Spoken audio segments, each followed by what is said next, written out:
আজকের এই এক্সপ্লেনারে আমরা ব্রহ্মপুত্রের বিশাল ভৌগোলিক ভূতাত্ত্বিক আর সাংস্কৃতিক রহস্যগুলো নিয়ে আলোচনা করব। চলুন শুরু করি।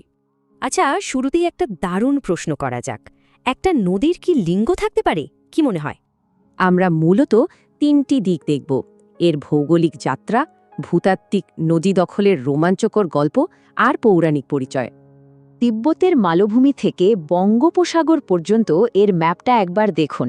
এই বিশাল যাত্রাপথ আক্ষরিক অর্থেই অবিশ্বাস্য। কৈলাস পর্বতের কাছ থেকে শুরু হয়ে এই আন্তঃসীমান্ত নদ প্রায় ২৯০০ কিলোমিটার পথ পাড়ি দেয়, ভাবা যায়?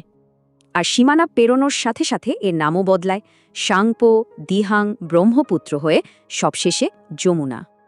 এবার সুদূর অতীতের এক নাটকীয় ভূতাত্ত্বিক ঘটনায় আসা যাক। একে বলে রিভার পাইরেসি বা নদী দখল।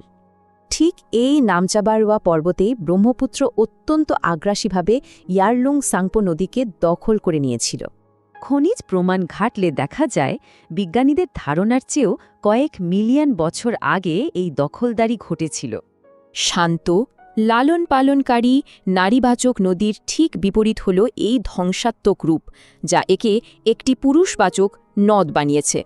ভারতের দামোদরও এমনই আরেকটি বিরল পুরুষবাচক নদ, যা বর্ষায় এর ভয়ঙ্কর ধ্বংসাত্মক বন্যার জন্য পরিচিত।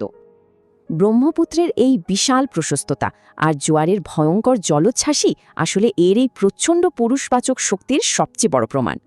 এই প্রবল শক্তি থেকেই জন্ম নিয়েছে নানা পুরাণ, যেমন এটি খোদ সৃষ্টার পুত্র বা পরশুরামের কুঠারে সৃষ্ট।